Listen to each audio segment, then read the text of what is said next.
nuestros derechos, ¿no es cierto? Ahora, ¿qué está vigente durante todos los procesos internacionales? Como yo les había dicho anteriormente, algo que está desde el inicio hasta el final, siempre va a ser la solución amistosa, como principio base. Es decir, si se puede resolver ese conflicto internacional en cualquiera de las fases, se puede resolver. Siempre acompaña y siempre hay esa,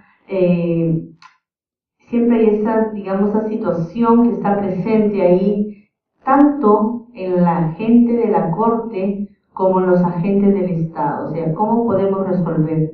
¿Tenemos que llegar siempre a una sentencia o podemos resolver amistosamente buscando soluciones, digamos, no renunciando derechos, pero sí una solución amistosa? Significa, pues, digamos, un ceder de ambas partes, ¿no? Lograr un punto de acuerdo, lograr un punto equitativo donde, digamos, se pueda subsanar esta vulneración.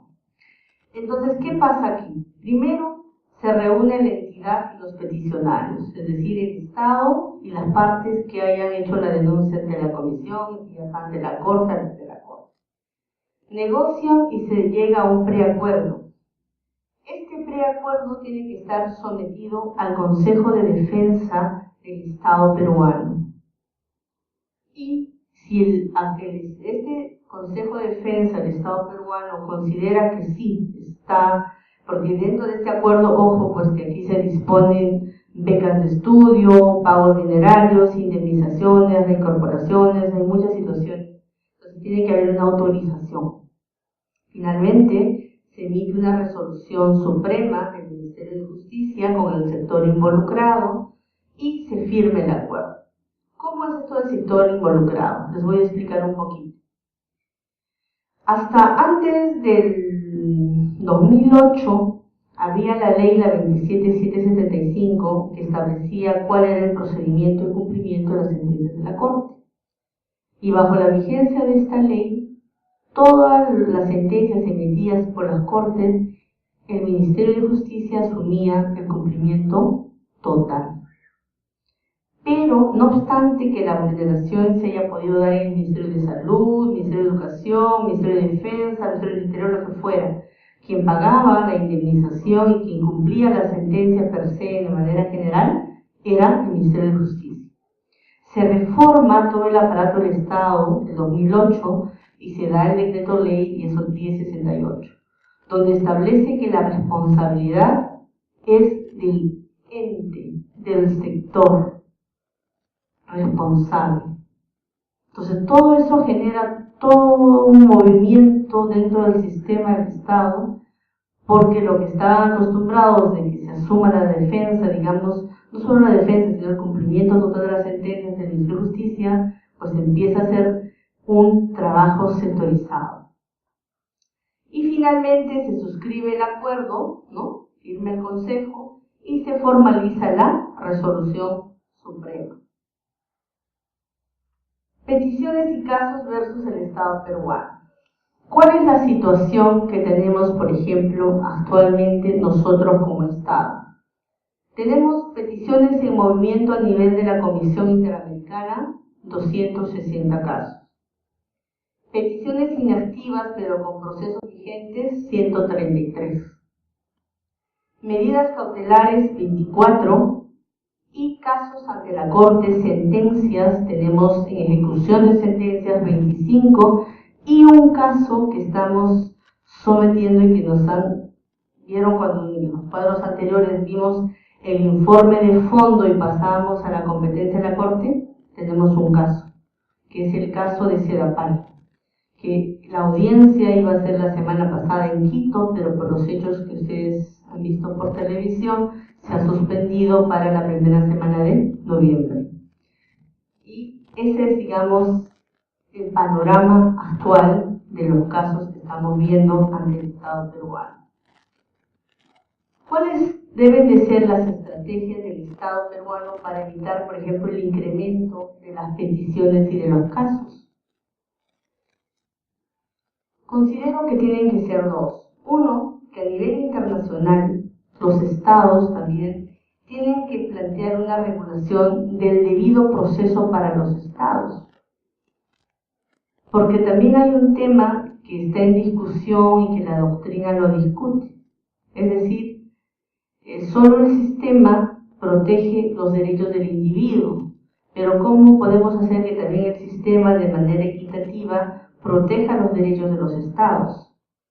O sea, buscar una equidad, ¿no es cierto? Bueno, hay todas unas tesis, todos unos debates, porque pues todos establecen la fuerza, la estructura del aparato estatal no se puede someter a un organismo, ¿no? Hay muchas situaciones. En todo caso, me quedaría con esa reflexión final.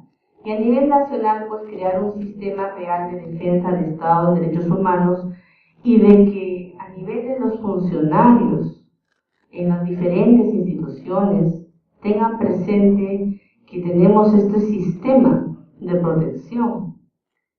Y la no atención, a veces un hecho que puede pasar desapercibido, puede generar un proceso internacional. Por ejemplo, había el caso de que se ve este caso ante Naciones Unidas, era el caso de una niña de 11 años más o menos. Esta niña había sido violada dentro del hogar y la niña se embarazó.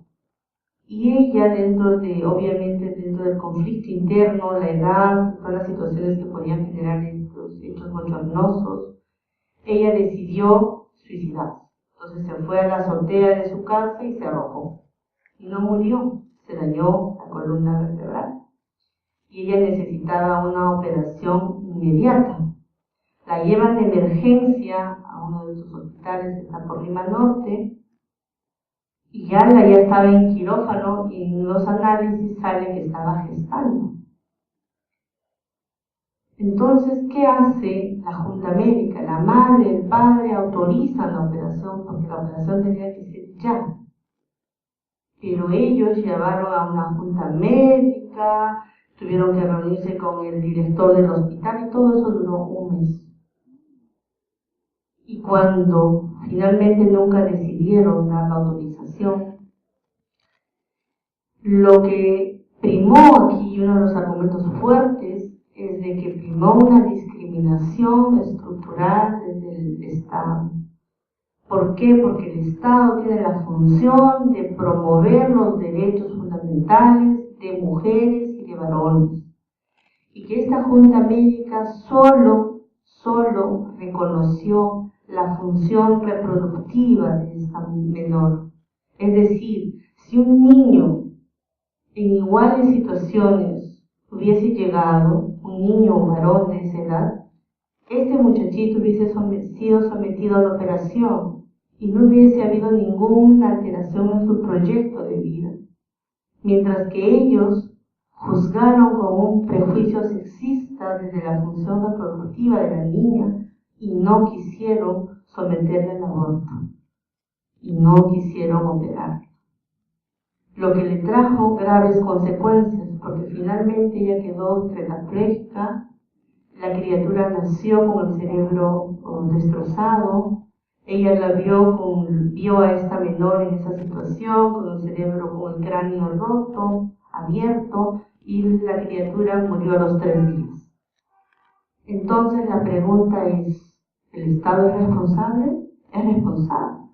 Pero ahora, por eso, a través de estas leyes, la reforma del 1068, ya no solo es el Estado, serán los funcionarios que han tomado esa decisión sin criterio y que han condicionado a esta niña a una silla de ruedas y que esté postrada en una silla de ruedas.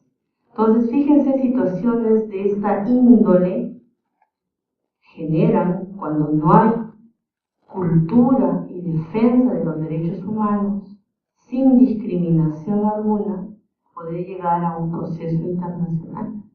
Y este proceso se está viendo en Naciones Unidas, es el sistema macro, y lo está viendo el Comité de la Mujer en Defensa de los Derechos Humanos.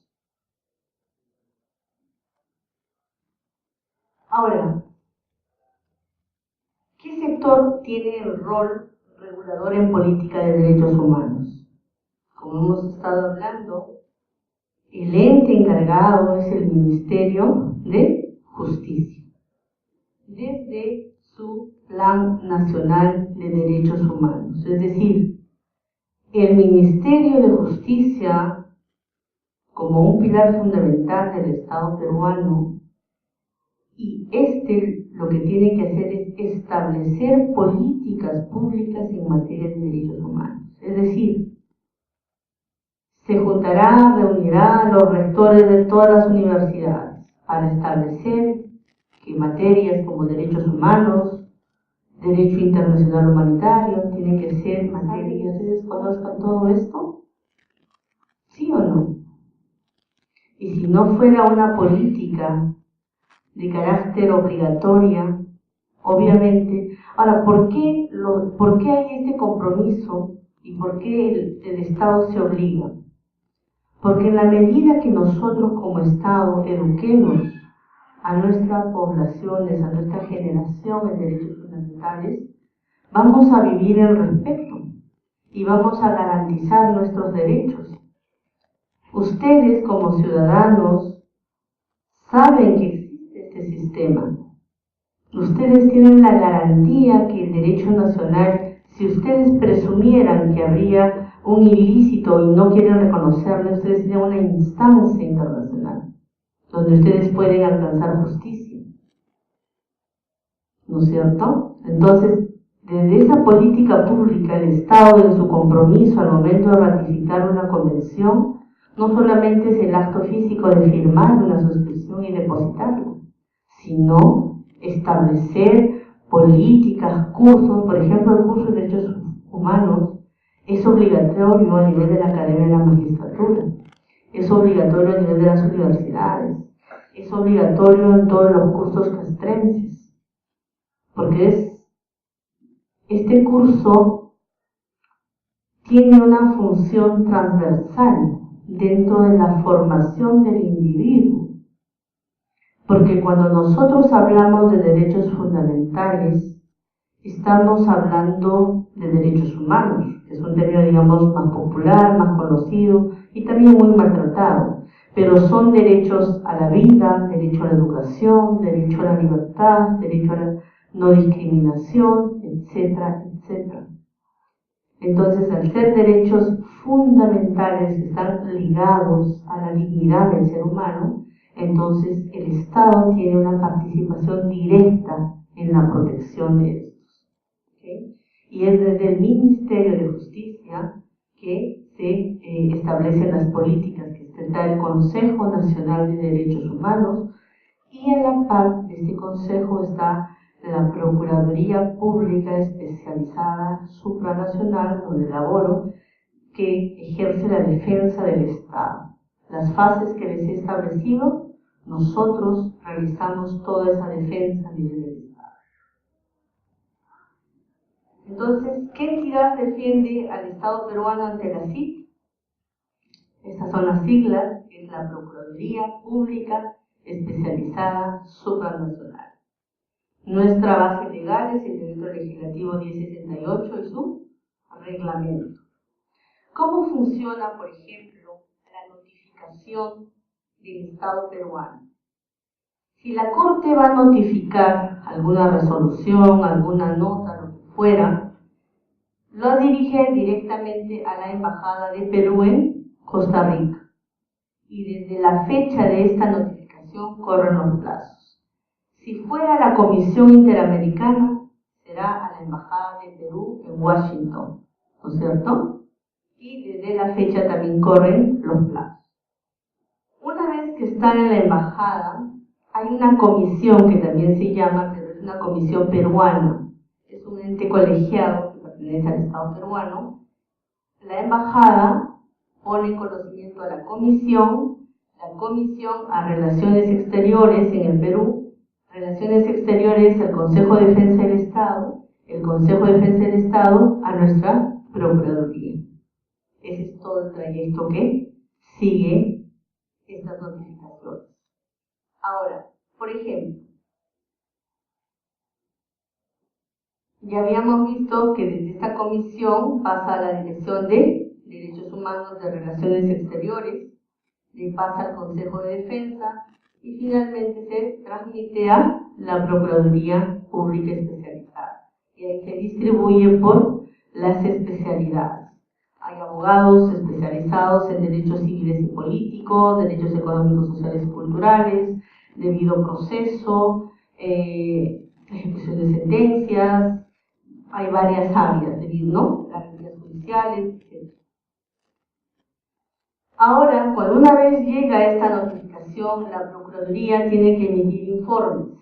Se hace un oficio a Derechos Humanos, a Relaciones Exteriores, se acompaña el informe que se va a dar sobre el caso que fuera, los anexos y, ¿no?, los anexos indicados dirigidos también al secretario ejecutivo. Derechos Humanos de Relaciones Exteriores envía un oficio a la embajada. Este oficio se acompaña a todo el informe que está haciendo el Estado peruano. Y finalmente la embajada envía un oficio a la Secretaría Ejecutiva de esta comisión que puede estar en Washington o en Costa Rica y se acompaña todos los informes. Este es el camino interno que tiene que seguir toda esa documentación para que finalmente llegue a la comisión o a la Corte, o de la Comisión y la Corte a nosotros, ¿no es cierto? Ahora, ¿cuál es la mecánica de trabajo? Como Procuraduría, nosotros dependemos del Consejo de Defensa del Estado peruano, ¿sí? Este Consejo de Defensa tiene una secretaría técnica, que no solamente ve el trabajo de la Procuraduría, sino de todas las Procuradurías de los diferentes sectores. Y en caso, cuando hay situaciones, digamos, controvertidas, de carácter urgente o situaciones que generen un problema de índole estatal, político estatal, nosotros pedimos una asesoría especializada en derechos humanos. Es decir, si dentro de la defensa del Estado hay una determinada situación que tenemos que plantear y requiere el respaldo del Estado peruano, nosotros tenemos que convocar a una asesoría especializada.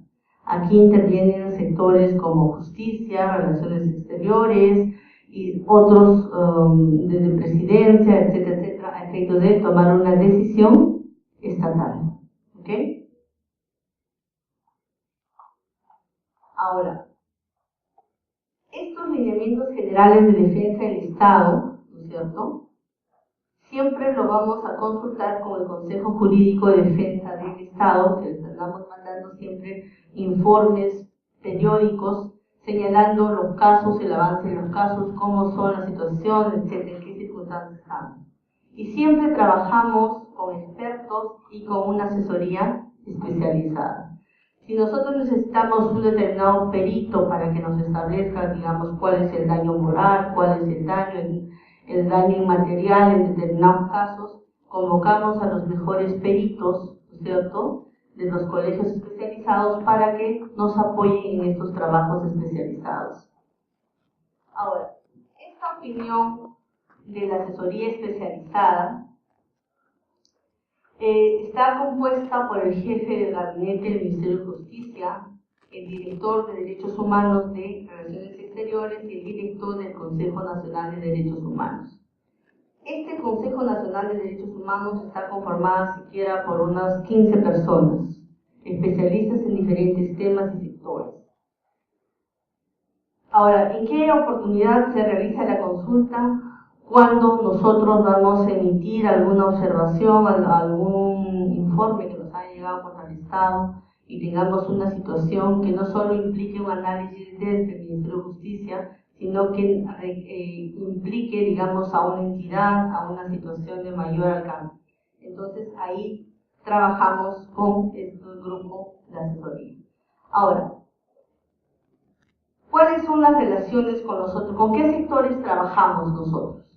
Trabajamos con educación, Poder Judicial, Ministerio Público, Ministerio Interior, Defensa, Salud, porque requerimos piezas procesales, sanción de los responsables y diligencias que se han llevado a cabo, requisitorias, protección, informes de las fuerzas aéreas, políticas públicas, salud, becas, etc.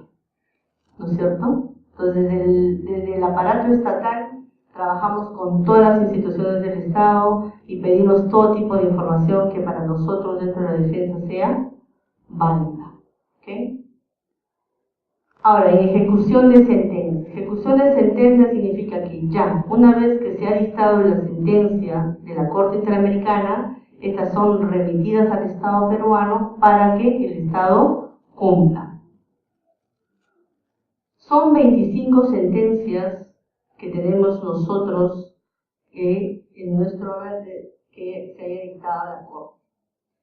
Estos mandatos en las 25 sentencias son diversos. Tenemos desde prestaciones económicas, becas, desagravio público, monumentos públicos, costas y gastos, atención en salud, publicación de sentencias en diarios de mayor circulación, capacitación en derechos humanos, localización de arrestos, cambios legislativos, investigación y sanción a responsables y finalmente nombres de calles, etcétera, etcétera. Todo esto implica per se una forma de reparación, ¿no es cierto? Hay algunas sentencias que tienen prestaciones económicas, gastos y costas, otras implican todas, otras solo becas, etcétera, etcétera. Cada sentencia es diversa. A nivel del Estado tenemos 4 casos complejos. El caso Citramú, casos cesados del Congreso, magistrados cesados y el caso Shess. En estos 2 casos, actualmente yo soy la secretaria técnica, hemos implementado 2 comisiones de alto nivel para resolver el cumplimiento de la sentencia, ¿no? Entonces estamos aquí, por ejemplo, son casi 930 víctimas despedidos de la Municipalidad de Lima a la fecha y hemos logrado la reincorporación casi de 480 personas. Y aquí recién estamos empezando la comisión que preside el doctor Carlos Blanca Bustamante, ex ministro de Justicia. Objetivos de la PES. ¿Cuáles son los objetivos de nuestra Procuraduría? El primer objetivo es litigar y defender al Estado solo en las causas donde existe controversia. ¿Okay? Es decir, determinar el universo real de los casos y las peticiones, designar una comisión de evaluación de los casos, qué casos requieren de una defensa pero urgente, establecer cuáles son los casos que son materia de investigación y delinear una estrategia de solución para poner fin a las controversias. Es decir, no es oponer por oponernos, sino es hacer un análisis crítico de qué casos realmente requieren defensa, también porque hay muchos casos que llegan a la comisión y no tienen la razón. Y los informes anuales los declaran archivados. Entonces hay responsabilidad, es decir, no todo lo que llega a la comisión es que el Estado haya vulnerado. Hay muchos casos que no merecen, digamos, pasar a la corte. Entonces en esa batalla inicial estamos, ¿no? El segundo objetivo es delinear una estrategia múltiple para la participación y defensa del Estado, coordinar con los sectores, con el Ministerio Público, Poder Judicial, potencializar la Procuraduría y coordinar con otros países en el tema de establecer que la Corte y la Comisión también tengan un criterio de equidad, digamos, entre los Estados y las víctimas, ¿no? Que no siempre se vea a los Estados como los perpetradores de los derechos, ¿no? En algunas determinadas situaciones sí, pero no en todas, ¿no? Finalmente, ya finalizando, ¿cuál es el tema que está en proceso a nivel nacional y que tiene que ser, digamos, institucionalizado y tiene que haber un nivel de compromiso? Es que se asume que, por ejemplo, que estos procesos internacionales no se logran ver cuando ya hay una sentencia en la real dimensión, que el no cumplimiento puede afectar dentro del derecho internacional al Estado. Por ejemplo, uno de los casos, si hay una entidad responsable y hay una sentencia contra el Estado tiene que exigir el cumplimiento de esa sentencia. Pero a veces la entidad quiere hacer prevalecer el derecho nacional frente al derecho internacional. No logra concebir cuál es la mecánica y cuál es la dinámica de trabajo. y a veces se entorpecen las mesas de trabajo, a veces suceden, se rompe el diálogo, suceden muchas cosas, ¿no? Entonces, lo que falta es profundizar estos sistemas, esta mecánica de trabajo, para que finalmente podamos tener un sistema democrático donde todas nos podamos sentir protegidos y garantes, y también ser parte de esta defensa en el tema de la promoción de los derechos fundamentales. El tema de la protección podemos dejar, digamos, a la parte estatal, pero el tema de la promoción, ustedes como futuros abogados, tienen una responsabilidad en sus manos, que es la defensa de derechos fundamentales. Cuando defiendan el derecho a la propiedad, el derecho al nombre, el derecho al alimenticio, están defendiendo derechos alimentarios. Por eso es que nosotros tenemos que luchar contra la corrupción. Tenemos que tener un sistema de justicia que garantice nuestros derechos, donde no funcione el principio de la coima. Porque si funciona el principio de la coima, ¿qué es lo que se está atentando? ¿Contra qué nos estamos yendo? ¿Qué pasa si un menor requiere el derecho alimentario o el derecho al nombre y un juez se somete a la coima? Estamos atentando derechos fundamentales por principios nefastos, por principios negros. Por eso, como sociedad, como individuos, como colectividad, tenemos que ser defensores, activistas de los derechos fundamentales. Entiéndase derecho al nombre, derecho alimentario, defender la no violencia contra la mujer, el derecho al trabajo, el derecho a la salud, el derecho a la salud mental, ¿no es cierto? El derecho a la justicia, el derecho a un debido proceso, no solamente el derecho a la justicia como acceder a la justicia, sino que quien acceda a esa justicia cumpla, se le aplique un debido proceso. Y finalmente que ese debido proceso, ¿no es cierto?, tenga una sentencia efectiva, pero que esa sentencia efectiva no cree más conflicto, sino que solucione el conflicto. Y romper del Poder Judicial la sombra de la impunidad. Y lo mejor para romper eso es la denuncia y que nosotros nos acostumbremos a vivir en un orden social transparente, equitativo, justo. Eso entiendo que es la defensa de los derechos humanos. Bueno, muchas gracias.